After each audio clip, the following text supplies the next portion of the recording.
اهلا وسهلا صباح الخير. آه، آه، انا اسمي 50 شيدز جيك. وانت وسعادها صديقي سودا. سودا، كيف حالك؟ كله تمام؟ Making sure I'm on the wrong set here. I was so curious to see your reaction to it. I Uh, I'm not gonna I, lie, I knew what you were gonna do right away, but it was just like still took me by surprise. Like as soon as you did it, I knew what you were doing. But oh, yeah, pretty I good can though, pretty good.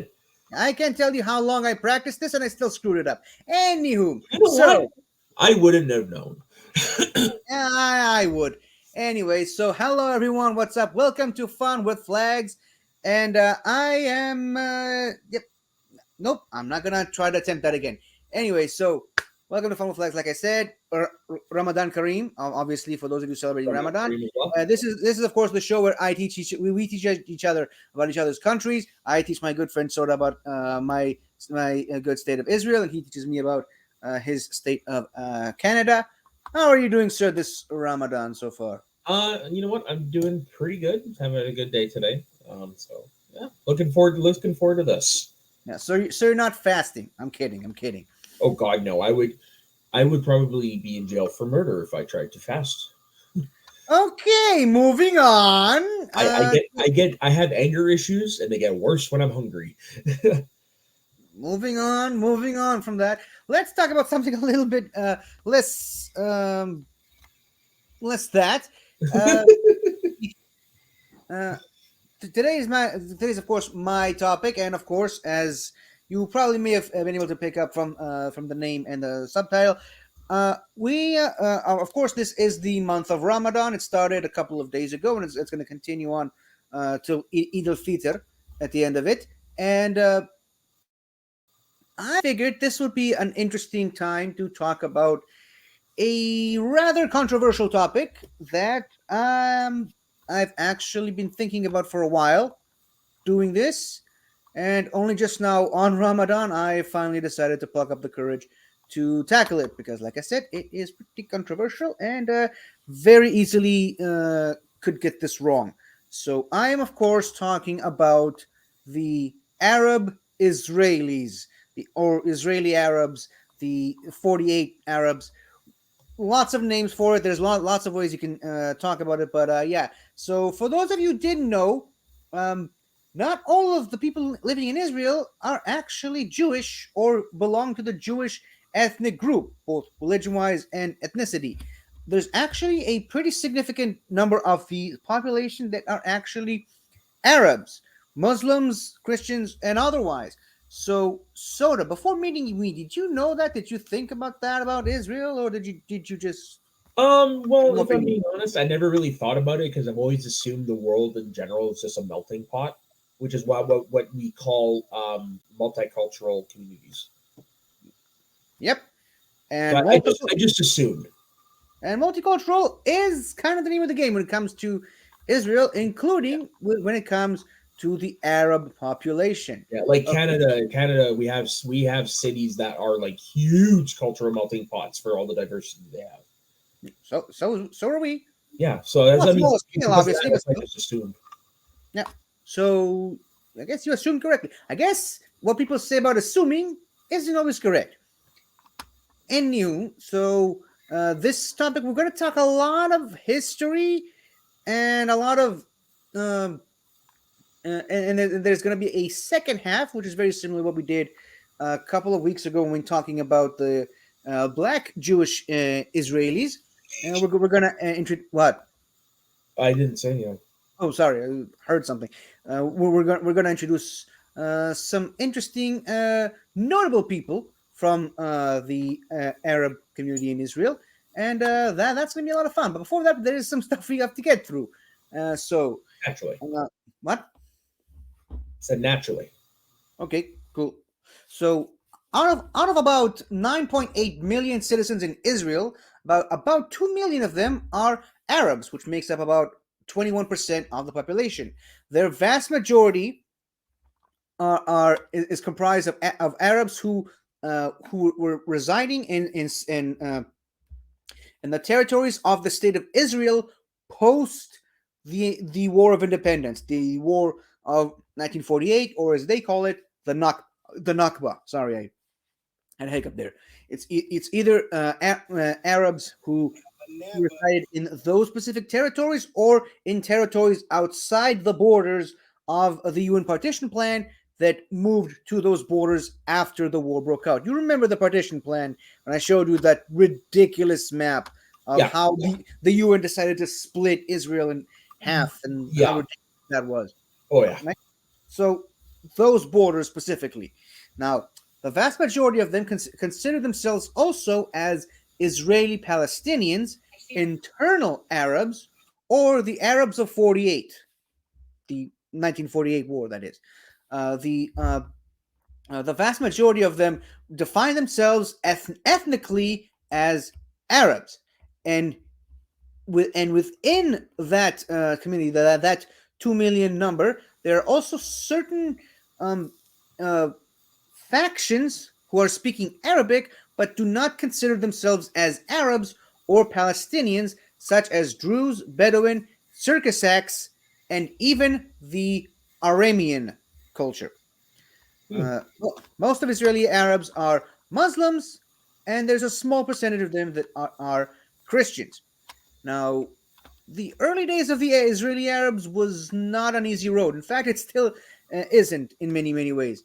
In the first few years of the state of Israel, there was a military rule and many limitations and embargoes on Arab Israelis, both those living in in the entirely Arab cities and villages, but also in mixed cities, meaning cities that have a mixed population of both Arabs and Jews, such as the city I live in.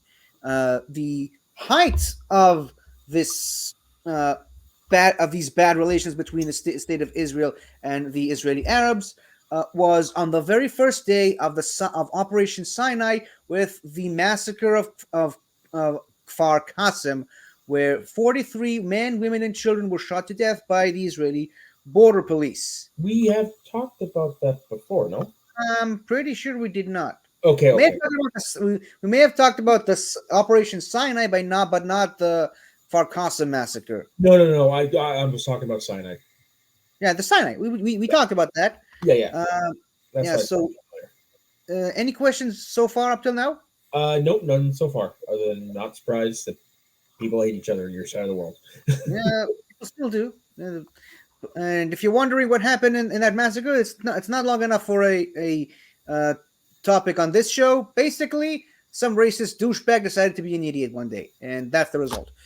And he got what's coming to him. Anyways, so the military rule and the limitations were slowly lifted over the years and completely lifted in 1966. But oh my goodness, if you could see the spelling mistake I made in that note, I want to get up right now and knock my head into the wall. Send it to me afterwards. You wouldn't understand. It's in Hebrew, but yes. Oh, never mind. Oh yes. So the military blockade was completely lifted in 1966 by the then Prime Minister Levi Eshkol. Hard to imagine a time before Netanyahu, but here we are. Okay, so following the Six-Day War, there was a unification between the Arabs of the state of Israel and the Arabs from the West Bank, which was at the time, before the Six-Day War, under Jordanian rule, and Arabs from the Gaza Strip, which at the time was under Egyptian rule. At first, after the Six-Day War, there was a time of prosperity and growth among the Arab community living in Israel, both financially and both on the educational side. Unfortunately, the Yom Kippur War, following the Yom Kippur War, the relations between Israeli Arabs and the state of Israel started to decline again, especially as a result of the Day of the Land, which is another sad time in Israel's history. It's not the brightest times in Israel. Let's just put it that way. In the year 1982, the High Follow-up Committee for Arab Citizens of Israel was founded. It's still to this day considered the main institute institute of representation for Israeli Arabs. Following the first Intifada, the vast majority of Arab Israelis vouched their support for the foundation of a Palestinian state, but preferred to keep their Israeli citizenship and identity after the foundation of a Palestinian state.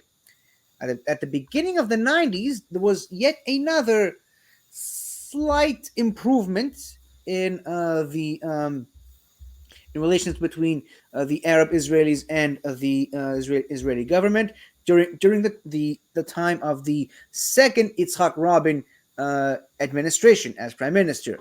More and more Israeli Arabs received representation in the Knesset, which is the Israeli parliament, and even they even had their very first Arab Israeli ambassador in Finland.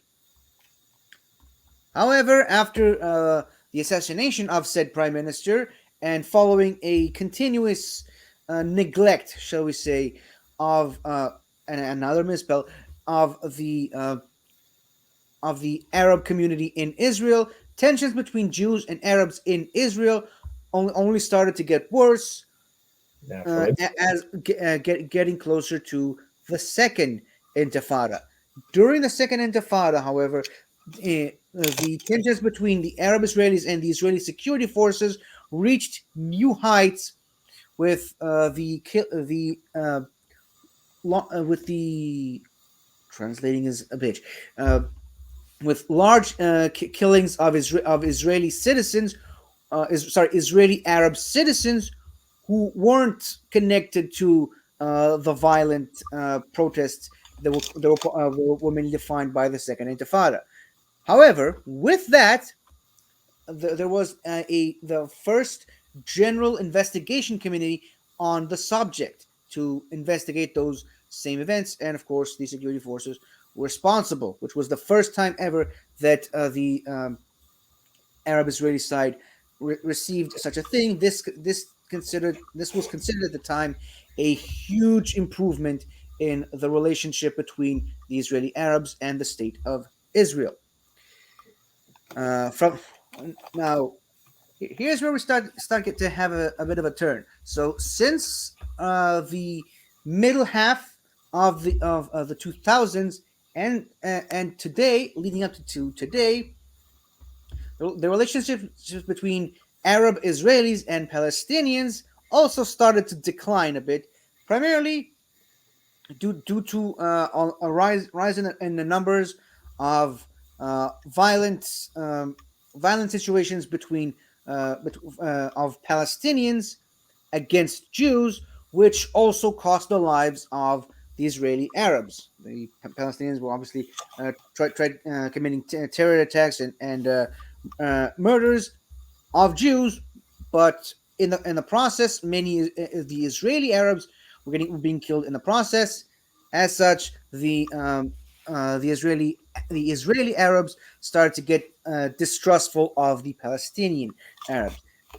Also, around that time, all the many wars between the state of Israel and terror groups like Hamas, Hezbollah, and the Palestinian Islamic Jihad, which also cost the lives of many citizens from the Arab communities in Israel, also hurt relationships between Israeli Arabs and Palestinians, and actually helped the relationships between Israeli Arabs and Israeli Jews.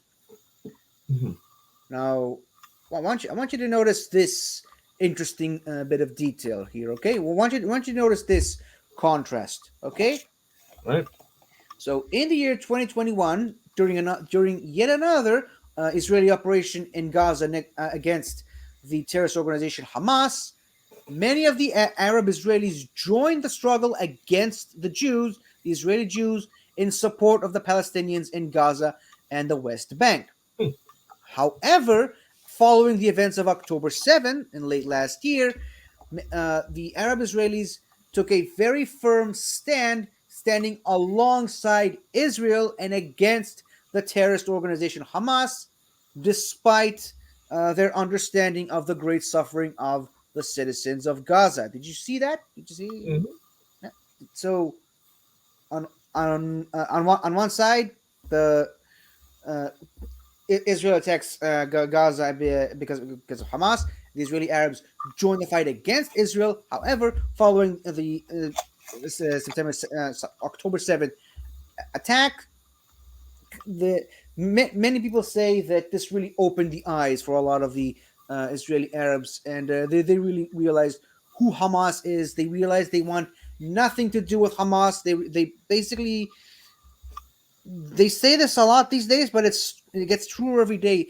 They what a lot of the leaders of the religious leaders of Israeli Arabs basically looked at what Hamas did and said, "It's not my Islam. Mhm. Islam does not permit that.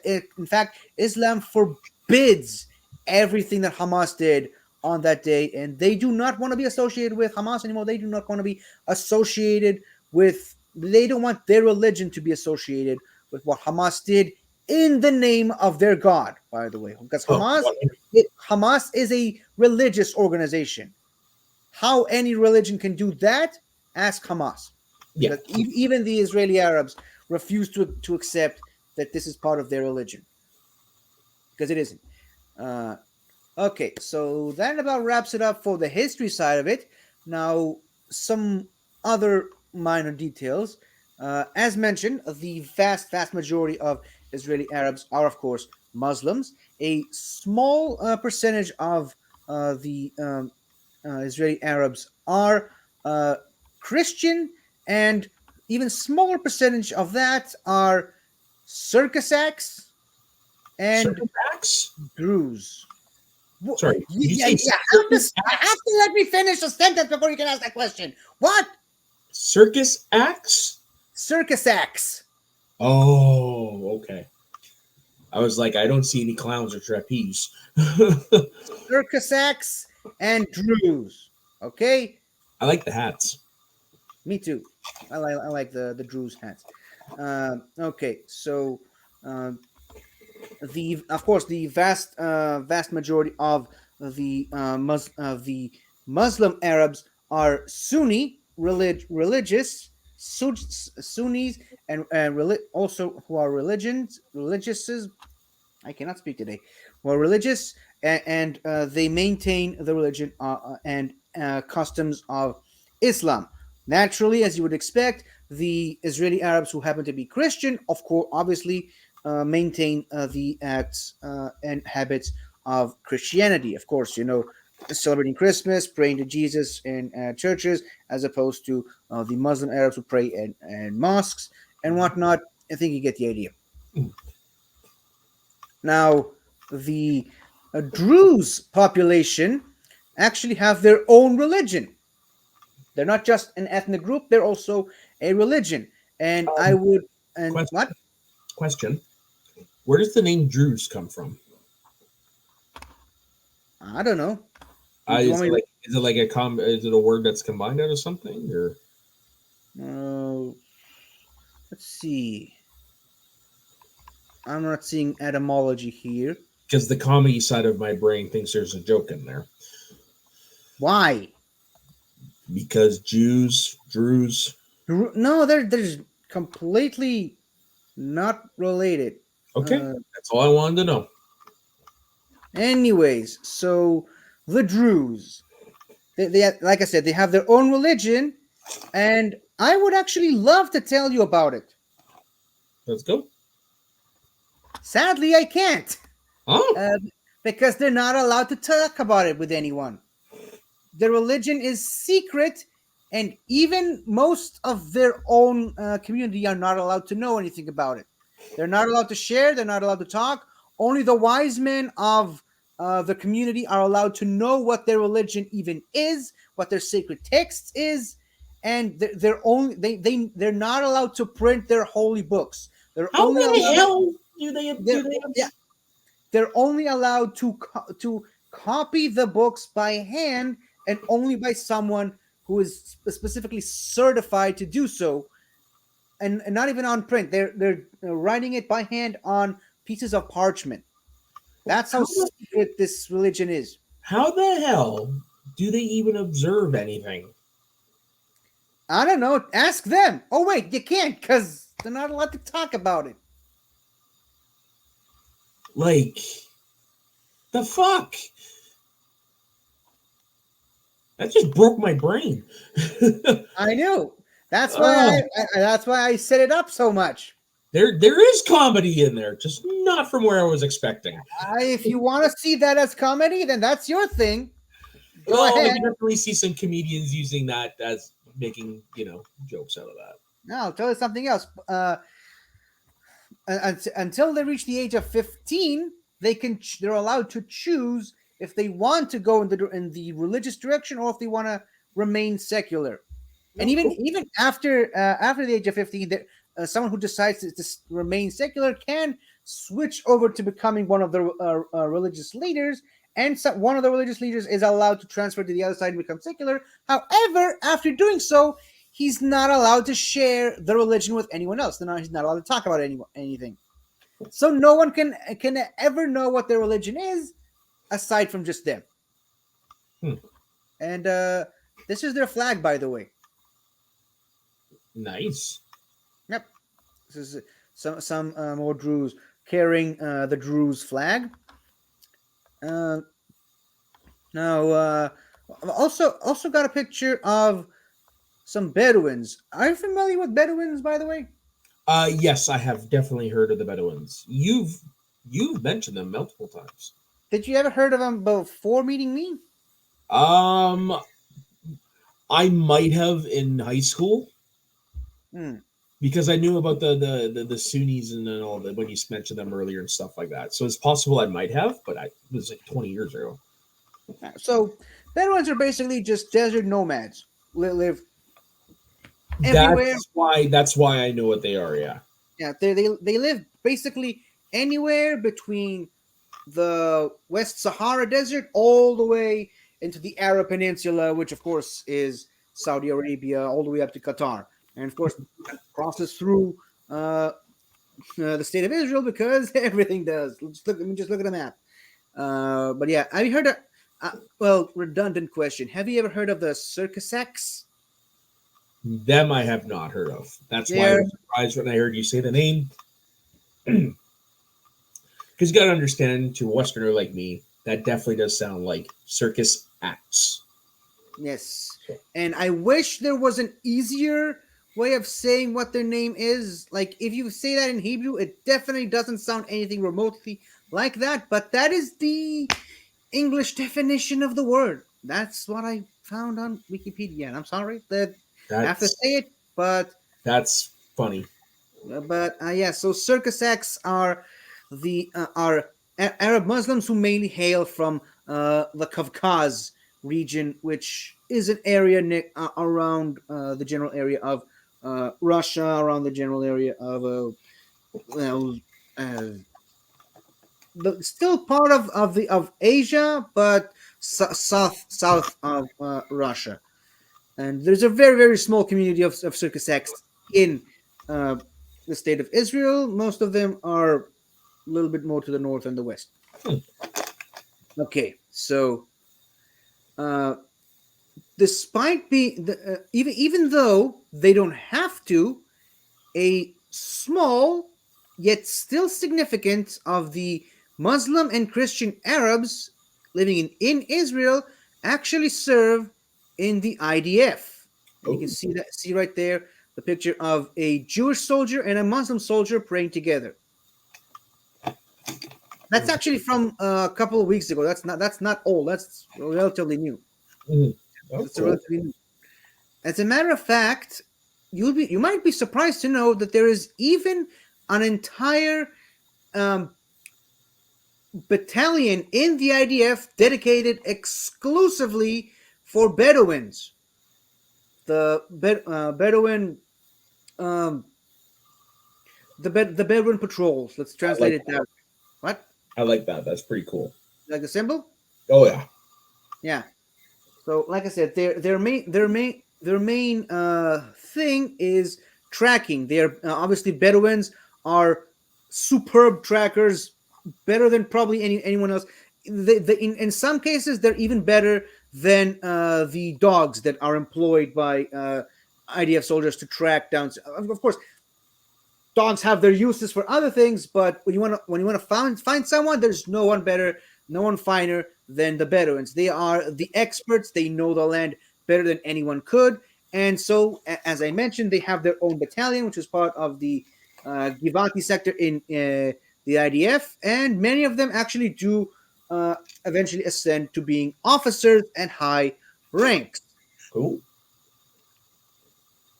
Uh, Also, you might also be surprised that a large percentage of the Druze community also serve in the IDF. As a matter of fact, unlike the Muslim and Christian Arabs in Israel, in the on the Circasex, and I'm just gonna say Cherkassex because it's easier. It's easier and it's a lot closer to what the word actually is. Around the Cherkassex and the Druze, there's actually a mandatory draft law similar to that on the Jewish population in Israel. However, when it comes to the Cherkassex and the Druze, it only falls on the men, not the women. Huh. Many of the women do serve in national service, but of the men, there's a mandatory. And as a matter of fact, the Druze have actually been serving in the IDF practically since 1948, Oh, since geez. the foundation of the IDF. Hmm.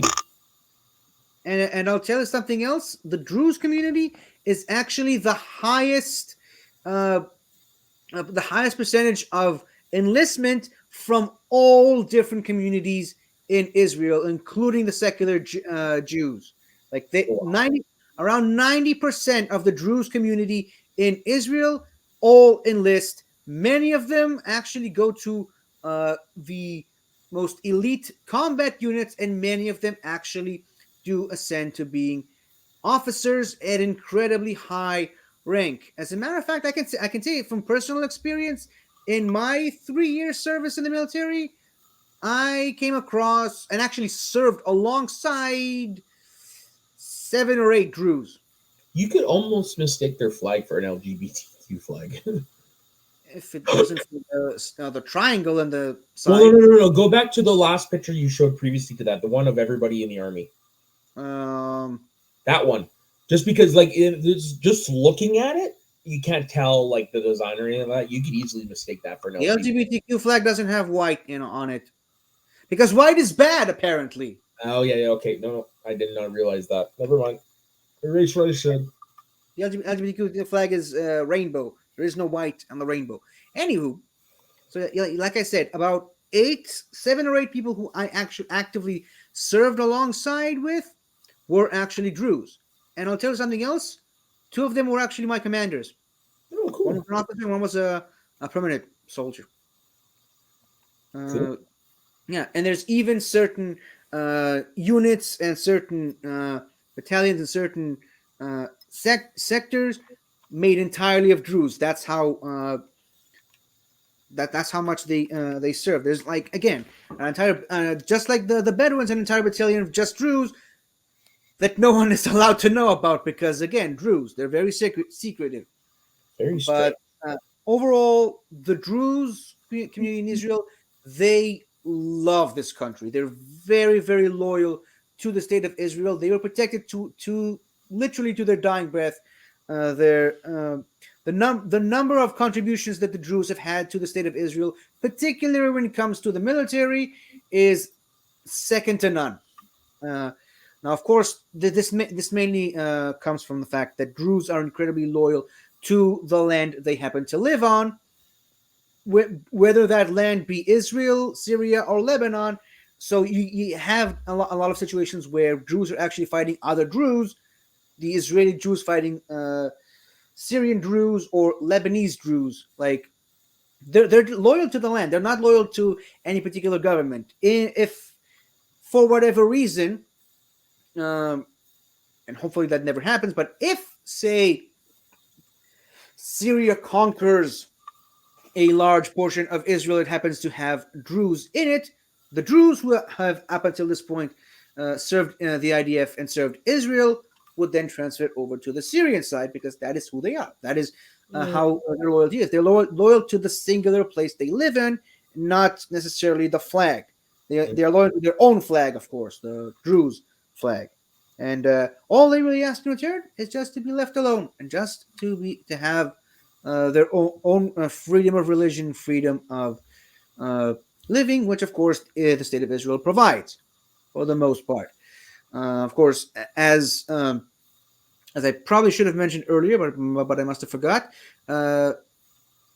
Again, in more recent years, this has improved, but for the most part, Israeli Arabs from both the Druze, Cherkessiks, Bedouins, Christian, and Muslim communities have enjoyed full freedom of rights, full freedom of religion, religion more than rights, I would say. But they've had pretty much equal opportunities for everywhere. I mean, obviously, they vote the same as any other Jewish citizen in Israel. They're allowed to join the Israeli military. They've got equal job opportunities anywhere from bus drivers to university professors, doctors. They're allowed to get into universities, and around half of the doctors in the state of Israel are actually Arab Muslims, and almost all of the pharmacists in Israel are also Arab Muslims. What else? They've integrated in so many different areas of the Israeli community, whether be it agriculture, education, acting, finance, anywhere. There's even 27, I believe, 27 members of Knesset, which is the Israeli parliament, who are actually Arabs, both Muslims, Christians, and Druze. So they're just as much a part of the Israeli community as any other, despite what some people on the internet would have you believe. Israel is not an apartheid. Guess what? Yeah, no kidding. Yeah, equal opportunities to all, be they Jewish, Arab, or otherwise. So, yeah, contrary to popular belief, Jews and Arabs can actually get along and live together. Who knew? Whoa, did you catch that? What? We both said who knew at the exact same time. There's a delay on either one of us, so we didn't. Oh, don't worry. On my end, it was the exact same time. Okay. At least it was that way for one of us. And now we were on to the fun side of today's episode. Oh, yay, fun. Can you guess what that is? Hopefully not death. What? I said not fun. death. I said fun. I know, but you could have also been sarcastic. Yeah. Well, I suppose I could.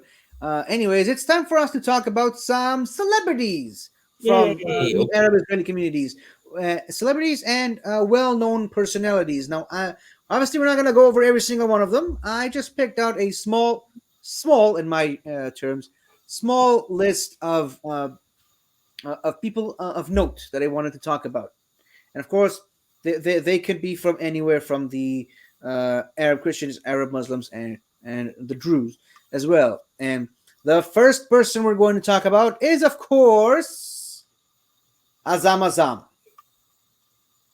And yes, that's his name, Azam Azam. No, I was more looking at his shirt. Yeah, it's the Israeli Air Force shirt. Oh, pretty cool. Yeah. Can you guess what he's famous for? Probably something involving a fighter plane. Nope. I believe that shirt's actually from his son, if I remember correctly. I think his son is in the movie. Can't say. Okay, so he was actually arrested in Egypt and sent into an Egyptian prison on charges of spying for Israel, and spent 8 years in the Egyptian prison Holy before shit! eventually be what? So, holy shit! Before eventually being released by the then Prime Minister Ariel Sharon. Hey! And Yeesh. just love this image of him hugging the then Prime Minister, wrapped in the Israeli flag. That just really makes me feel and just seeing the look on his face, right? You're not even looking, I'm looking, dude. I am look. dude. I can see you at the bottom of the StreamYard 50? thing. You hold the picture up long enough, I will stop looking at it eventually. Yes, that's what I was waiting for you to look at, and you wouldn't. Anywho, so ever since then, he's more or less kind of kept a bit of a low profile. Every once in a while, he pops up here and there. He was in Celebrity Master Chef one time or another, and he even participated in the VIP season of Survivor. I did not realize you had those shows over there. Of course, we do. We're a country just like everyone else. Well, no, I just don't. 50. I know other countries have their versions of like stuff we have over here, but I don't know which ones do because not all of them do. Yeah, well, some shows like Survivor and Masked Singer are just universal. Yeah, I try not to. I just try not to assume everything. I mean, you assume the world is a melting pot. You said that at the beginning of the episode. Yes, but you just missed what I said. I said I try not to assume everything. Okay. So yeah, this was actually one of the few seasons I actually watched, and he had a really interesting story arc in that show. I never could get into Survivor. I was an avid watcher of the first season, and for some reason, every season after that, minus his appearance on it, just kind of melted away. Yeah. But yeah, he's kind of been quiet ever since. I don't think I've heard from anyone's heard from him since. But well, he did his duty for the state of Israel. And by the way, he still maintains that he was innocent in the charges he was arrested for. But at least he got out of there, which is more than I can say for certain other people right now. Anywho, the next person we're going to talk about is Salim Jubran. He was a judge. He was actually not say he looks like a judge. Yeah, he's not only a judge, he's a judge on the Supreme Court. And get this, he was on the team of judges that actually sentenced a former Israeli president and a former Israeli prime minister to prison. Oh shit! So it can happen. Oh yes. So again, a Arab Muslim sentenced two Jewish prime minister and president to jail. If anyone still thinks Israel is an apartheid after this, they need therapy. Mm-hmm. The next person, bit controversial, actually more than a bit, especially considering stuff that happened either today or yesterday. Ahmed Tibi. He's a member of Knesset. He's actually part of one of the major Arab parties in the Knesset, and shall we say he's kind of more on the Palestinian side than the Israeli side. It's funny, but some people usually say if only he cared about the Israeli Arabs as much as he cares about the Palestinians. But yeah, someone who's not that, someone who's completely on the opposite end of the spectrum is Mansour Abbas, who's another not prime minister, a Knesset member, and actually the head of another Muslim Arab party in the Knesset, and he's actually very, very pro-Israel. He, especially since the October 7th massacre, he's one of the most vocal voices when it comes to the Arab Israelis need to stand with Israel. They need to stand against Hamas and against terrorism. In fact, when they a couple of months ago, when they showed that big, long 45-minute video of the Hamas massacre footage that the IDF put together, he was one of the people that literally came out of that thing crying, and he was distraught by that when that happened. Next person on our list, I'm gonna say it right here. He's my second favorite. My second favorite on this list, and actually my second favorite Israeli Arab. Okay. Yusuf Haddad. Yeah, you can't really tell from this picture anything about him, right? Cute. Okay. Uh, so, uh, what? Where are you going? Water. Okay. So basically, it's hard to put it into words, but he's basically part of Israel's explanation uh, sector. He does a lot of public services Public for relations. public relations. Sorry, my bad. Public. Yeah, He does a lot that's of what we call it over here. does a lot of public relations for Israel. He's a very very outspoken Israeli Arab. He speaks on behalf of Israel. He's one of the most. He was one of the loudest voices in terms of showing the true Israel to the world and proving the truth behind the lie that Israel is an apartheid. He's proving that Israeli Arabs do have equal rights in Israel. Israel is a democracy. Israel does treat its Arab citizens better than other Arab countries treat their Arab citizens. The guy loves the country. The guy always stands up to pro-Palestinians. Case in point, he's literally the background picture of today's episode. Okay, yeah, I was wondering about that, and now hearing that, and he definitely looks like somebody that would be a PR or something like that. Yeah. Also works very closely with I-24 News, which is an Israeli news channel broadcast from Jerusalem exclusively in English, and he's actually engaged to one of the one of the news anchors from that channel. Of course, he's a Christian Arab. He signed up for the IDF in 2003. He served in the Second Lebanon War, and not only that, he was a commander in a combatant brigade. Actually got injured during the Second Lebanon War, and he always uses that as one of the stories that he uses to prove the goodness of the IDF and the equal rights and equal opportunities. He says that not only he commanded Israeli Jewish soldiers in the military, he actually got injured, and by getting injured, he actually put those soldiers in danger by the virtue of him being wounded in the field. And he told his soldiers to leave him behind and focus on the mission, and they said, no, we don't leave a man behind. And those Jewish Israeli soldiers picked him up and took him to the med bay, took him to the medic. So no greater story of the true righteousness of the IDF can be told. That's why he tells it every so often. Now, slightly, and also he founded his own company, which basically works to help lessen the gaps between Israeli Jews and Israeli Arabs, and helps promote friendship and coexistence between Jews and Arabs in Israel. And slightly going in the direction of journalism, we have Ali Mughrabi. He's a journalist and actually a field reporter for one of the major news sites in Israel, one of the major news networks in Israel, Channel 13 News.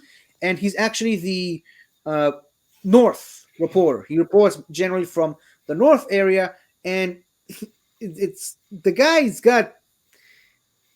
Every time I watch him, it's like they usually go to him whenever there's trouble in the north, like what's happening now with Hezbollah shooting missiles. And a lot of the times, while he's standing there reporting, you hear alarms, you see the missiles flying behind it, and rather than getting himself to safety, he's like, "Look, there now you can see the missiles. There you can see the missiles flying. You can see the smoke trail. You can see the mushroom cloud from the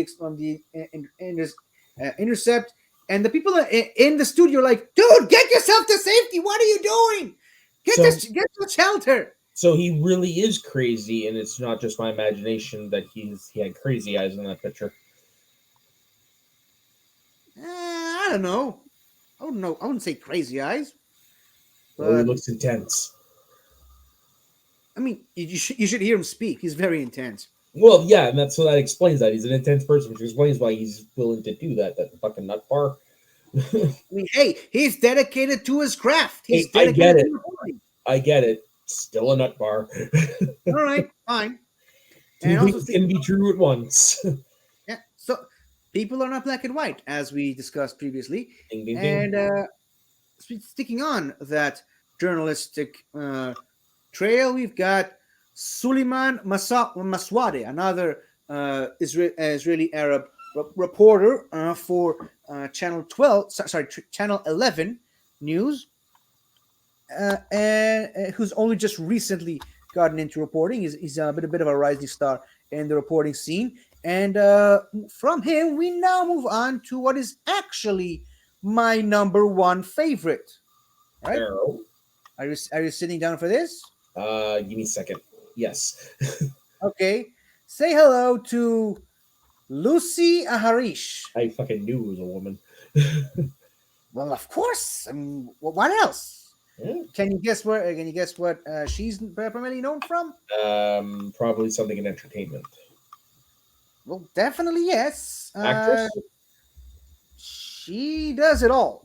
I mean, she's Okay. an actress, singer, model, but most importantly, she's a journalist, just like the previous two that we talked about. She's a journalist. Renaissance woman. Nice.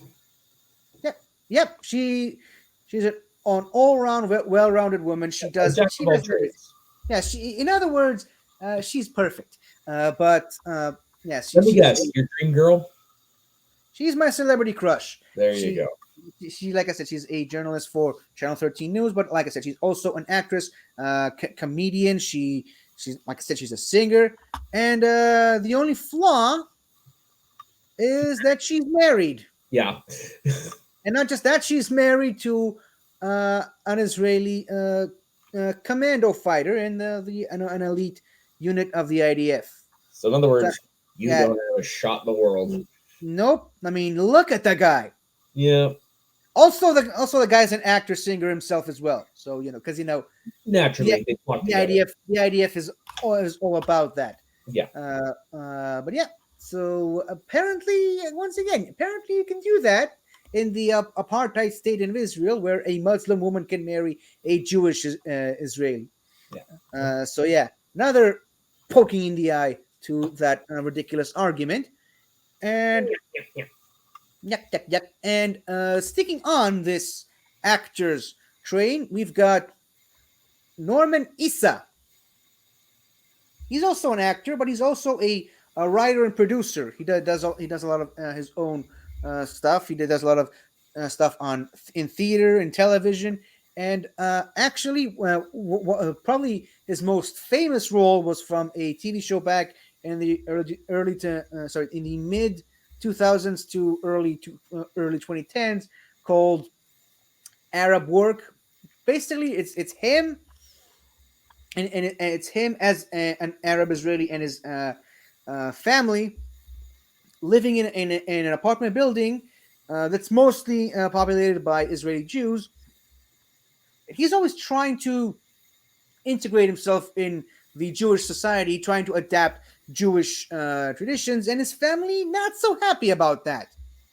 Now, the one very famous episode of that show that I remember very clearly was when his next door neighbor, who actually his best friend on the show, is going to a Purim party, and he doesn't want to go alone. He wants to bring his friend with him, who in the show is a Muslim Arab, even though Norman is a Christian Arab. So he's trying to drag his Arab friend to a Purim party, and he's like, "Why would I want to go to a Purim party? That's a Jewish holiday. I'm a Muslim. Why would I go?" He's like, "Come on, just come with me." Okay, but I don't even have a costume. All right, fine. I'll give you my IDF uniform from the reservists. You can go in as a soldier. That's your costume. All right, fine. So they both go to the costume party, him dressed as an IDF soldier, and he gets kidnapped by some would-be terrorists. Oh boy. Imagine their shock when they realized they actually kidnapped an Israeli, an Arab citizen dressed as a soldier. Yeah, no. Yeah, that's the sounds like kind a of comedy. over here. What? It sounds like a comedy film over here. It is a comedy. It's a comedy show. That's a sitcom. Then yes, correct. Yeah. So it's like a series of comedic errors on that show. I love shows like that. Me too. Anyways, next, of course, we have Amir Shurush. This one's a bit of a half and half. His father is an Arab Muslim and an Arab Christian, and his mother is Israeli Jewish of Yemenis descent. Because once again, you can do that. He is, of course, an actor. He's what? All over the place. Yeah, all of a melting pot of different cultures, as you mentioned. Yeah. But yeah, he's, like I said, he's also an actor. He's an entertainer, and he's primarily mostly known for the iconic, legendary role of Ramzi Abed Ramzi from the Israeli TV show Checkout, where he basically plays a general worker, general employee at a supermarket who gets up to all kinds of shenanigans, and easily a stand-up character from the show, in my humble opinion. Mm-hmm. Next up, we've got Valerie Hamadi, another Arab Christian who she's a singer actually, and not only that, she actually participated in the 8th season of The Next Star, came in 2nd place. Now, a little bit of word about The Next Star. The show itself actually is basically functions as the pre-Eurovision show. Normally, the winner of that show goes on to represent Israel in the Eurovision. Of course, like I said, she came in 2nd place, but imagine the face on the public relations if an actual Arab Christian would have represented Israel in the Eurovision, the biggest competition of the world. What? No kidding, eh? Yep. Speaking of singers, we also have Nasreen Kadri. She's another. Wait. Sorry. Say that name again. Nasreen Kadri. Huh. What did you think I said? No. There's a hockey player on over here called Nazim Kadri. Well, she's Nasreen, so I know, but you can see how like that sounds pretty damn close. Yep. I mean, last names. What can I say? Well, even the first name too. Last name, first name, names. Yeah. Anyways, like I said, she's also another singer. We're using, of course, the more traditional Mediterranean Islamic voice. This one, of course, however, is a bit of a gray area because she was originally a Muslim who converted recently to Judaism. So she's no longer Muslim, but she's still an Arab Muslim originally. Yeah. And that is it for the some of the main ones. Sadly, there's some tragic ones we also need to talk about. Oh. And I am, of course, talking about Amar Abu Sabila. He's a Bedouin who worked in the area of the southern region of Israel, and on October 7th, he was on his way back home from work early in the morning when the massacre happened. And it's a crazy story. You probably wouldn't believe me if I told you, but there's a family of Israeli Jews who, when the terrorists entered the Israeli city of Sderot, took their kids, their 2 daughters, a 6-year-old and a 3-year-old, I believe. They got into the car, they drove off, and the father was shot in the car by a passing by car. This guy, Amar Abu Savila, who drove his car next to the car that was hit, immediately got in the car and decided to drive their car, the car with the mother and the 2 daughters, to safety. And he told the 2 daughters who were sitting in the back to get down so they wouldn't get spotted. And unfortunately, on their way on the drive outside of the city, right next to he drove them to the police station, which he thought would be a safe place. Unfortunately, that was the least safe place in that whole city because there was like a big siege that took like 3 days in that one police station until eventually the IDF decided to just trash the whole station to the ground with the 15 terrorists inside it. But thinking he drove the Israeli woman to safety, the Hamas terrorists shot both him and the mother, leaving the two daughters at the back. The two daughters are safe, by the way. They were eventually found by the Israeli police forces, but the man's a hero. Great, but still horrible. Yeah, again, still horrible. The man's a hero and deserves to be remembered as such. And again, sadly, keeping in track with the tragic side of the story, we also have Samer El Talalka, another Bedouin who worked in the region of southern Israel. Actually, he was covering for his dad. His dad was supposed to work that day, and he covered for him.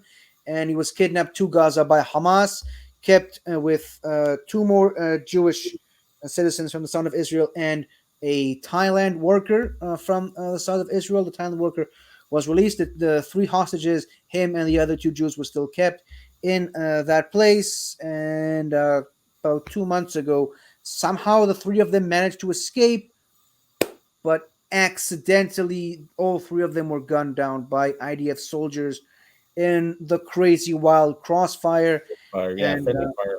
Yeah, friendly fire. I mean, it's not even friendly fire because they were unarmed. Yeah, because they were unarmed. So him and the other two Jewish Israeli citizens, Alon Shimriz and Yotam Chaim, were counted among the dead. And speaking of which, it's also important to note that in addition to him, 5 other Israeli Bedouins were kidnapped by Hamas on October 7th. You see him at the bottom middle, and on the top right, you have Bilal and Aisha El Ziadne, brother and sister. They were both released about 100 days ago on the last day of the previous hostage deal. The other 3, their father Yusuf and their older brother Hamza Al Ziadne, are both still in captivity, as well as the guy on the bottom left, Farhan El Qadi, the one with the cigarette. All 3 of them are still held hostage in Gaza. Didn't even let him out for Ramadan, those bastards. They didn't even let them celebrate Ramadan with their families in Israel. So yeah, they're still there. 159 days. Tomorrow will be 160 days of captivity for all 3 of these. Obviously, Bilal and Aisha managed to get out. Summer didn't really survive, and the other 3 are still in there. And while we're on it, I think it's the perfect time to also mention Hisham Asayed, another kidnapped. Unfortunately, he's been there since 2014, almost a full decade. If he's still alive. Yeah, there's no indication that he's even still alive. He was also kidnapped alongside another Jewish Israeli, a black person by the name of Avram Mengistu, and 2 Jewish IDF soldiers who are both confirmed to be not among the living, Oron Shaul and Hadar Golding, which their bodies are still being kept in Gaza 10 years almost, along with Avram Mengistu and Hisham Asayed. So this is just me putting on the fine point of there's still hostages in Gaza. They're about 160 days in there, well over 5 months. And while it's nice and fun to talk about history and the list of funny comedians and celebrities I mentioned, it's in this guy obviously does a lot of work to try and get the hostages back, same as her, of course, obviously, and some of the other ones that I mentioned. But I mean, it is a sad situation we still live in, and like I said, bring them home now. On that bombshell, it's time to end the show. What's your topic for next week, Soda? So my topic of next week is something that I have definitely heard about, but it wasn't until I saw something by someone that I follow on Twitter that it piqued my interest. It is what's known as the Quiet Revolution. Okay. So I'm just going to read you the first paragraph from Wikipedia because it's just something I'm just properly learning about myself. So the Quiet Revolution refers to a significant period of socio-political and socio-cultural transformation in French Canada particularly in Quebec, following the election of 1960. This period was marked by the secularization of the government, the establishment of a state-administered welfare state known as État-providence, a shift in political alignment towards federalist and sovereigntist or separatist factions, and the eventual election of a pro-sovereignty provincial government in the 1976 election. While the Quiet Revolution is often associated with the efforts of the Liberal Party of Quebec's government led by Jean Lesage, elected in 1960, and to some extent Robert Bourassa, elected in 1970, its profound impact has influenced the policies of most provincial governments since the 1960s. You're muted. Sorry, I said, cool. Yeah. So, yeah, no, it's, I'll try to incorporate how I came about this, to be intrigued by this when we talk about the episode, but it sounds like it's a fascinating thing about from where I'm from in the country. Cool. Looking forward to hearing more about it. Yeah, and I'm going to see if maybe my dad, because my dad was born in 1950, so I'm going to see if maybe he kind of remembers anything. Son, I'm very glad you asked that question. Well, if he even remembers or cares. Well, my dad's a simple man. You never know. Yeah. So you want to do your plugs then? Yeah, so you can follow me on my personal Instagram and Twitter at soda_the_saxman, as well as on this channel doing my usual shenanigans with 50 here. And some of those shenanigans include this show, Fun with Flags, as well as my our other show on this channel, The Greatest Show in the Galaxy, where I mainly talk about the greatest show in the galaxy, Doctor Who. We're doing the Week of the Master, and that is the reason why I still have this stupid beard on my face that I hate, and I can't wait to take it off, but I'm suffering for it because of the show. And you can also check out all the other wonderful channels from the wider Benverse at large, like Something to Talk About, Galaxy Geeks, Multiverse of Victim, Movie Lovers Unite, The Midnight Cinema, 8 Reviews, and In the Front Row, which is still not pictured in this thumbnail. And of course, if as the name suggests, we are doing this for this guy, for the love of our dear departed friend, Ben Rader, who, if I'm being honest, would love this show that we're doing right now. But unfortunately, he can no longer enjoy it with us, and we cannot longer enjoy his presence. No. Him being with us, we miss him dearly, and that is why we keep on keeping on doing what we do on this show and on this channel. So just remember, people, whether you're flying the flag of your own country, whether you're flying the flag of your own ethnic group, or whether you're flying the flag of your own religion, always remember to let your geek flag fly above. That's the most important thing above all else. And as mentioned at the opening of this episode, Ramadan Kareem to all who celebrate it. Goodbye.